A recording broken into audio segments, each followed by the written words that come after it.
Bénédicte et Dorian sont anéantis dans Demain nous appartient.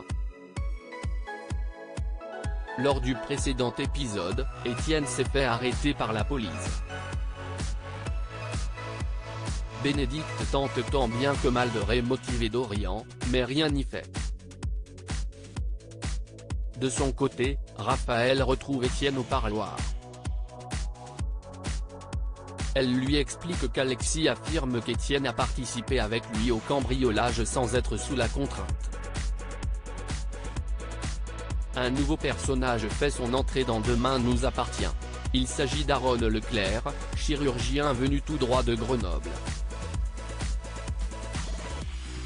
Et le jeune homme ne laisse pas insensible Victoire et Soisic.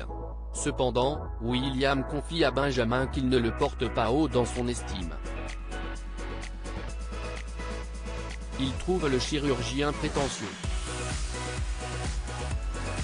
Parallèlement, Victoire s'empresse de présenter les lieux à Aaron. Ce dernier lui explique avoir besoin de challenge et qu'il ne tient pas en place. Au cours de leur visite, Victoire glisse qu'elle est célibataire et avide de nouvelles rencontres. Cependant, Soisic n'est là dupe et a bien vu le petit manège de Victoire. Elle décide de la jouer frontale et informe Aaron, qu'elle aussi, est nouvelle à 7. Elle lui demande alors son numéro pour qu'ils puissent découvrir ensemble la ville. Demain nous appartient épisode du 13 mars. Roxane et Sarah sont mortes d'inquiétude dans votre série favorite. Martin et la police scientifique font les premières constatations à leur domicile. Sarah explique les faits, elle est rentrée sans allumer la lumière et a découvert un individu en train de bercer Nora en plein milieu du salon. L'homme a posé Nora dans le transat quand Roxane a surgi par derrière et l'a frappée dans les côtes. L'inconnu a alors pris la fuite. Cependant, ce dernier n'a laissé aucune trace exploitable. Martin questionne le couple pour savoir si quelqu'un pourrait leur en vouloir. Sarah fait le lien avec le client du Spoon et le fait qu'il ait entendu confirmer son adresse au téléphone. Dépêché sur place, Nordine apprend par Bart que le fameux client n'est autre que le père de Nathan. Non loin de là, Nathan entend le nom de son père et demande à Nordine de quoi il s'agit.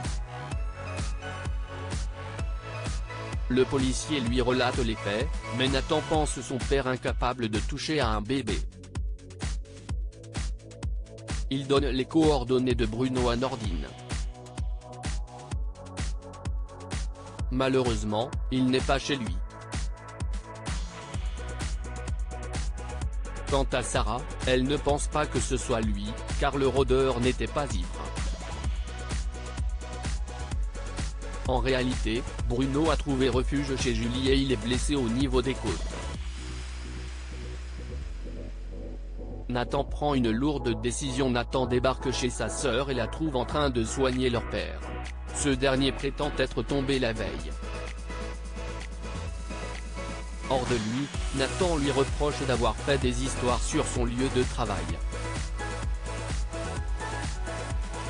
Bruno s'excuse, mais selon lui, Nathan devrait se mêler de ses affaires et non des siennes. Nathan l'empoigne et lui demande ce qu'il a fait à la fille de Sarah. Bruno jure qu'il n'a rien à voir dans cette histoire et Julie s'interpose entre les deux hommes.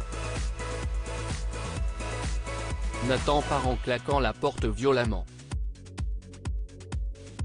Julie lui court après et lui demande des explications. Son demi-frère lui relate l'agression, mais Julie refuse de croire leur père capable d'un tel acte. View this post on Instagram à post shared by Demain nous appartient @dna-batf1. Nathan prend son courage à deux mains dans Demain nous appartient.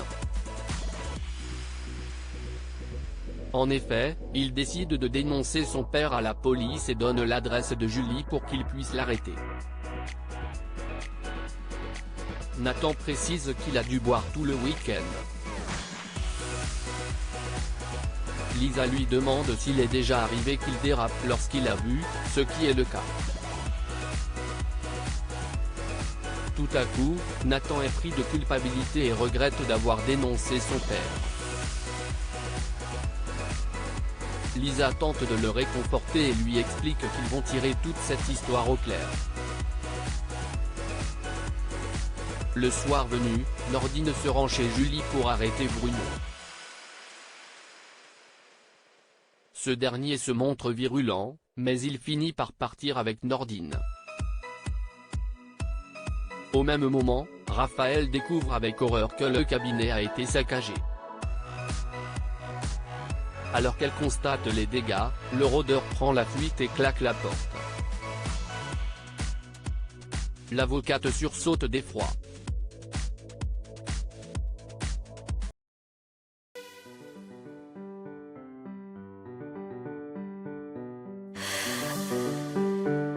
The man I love just had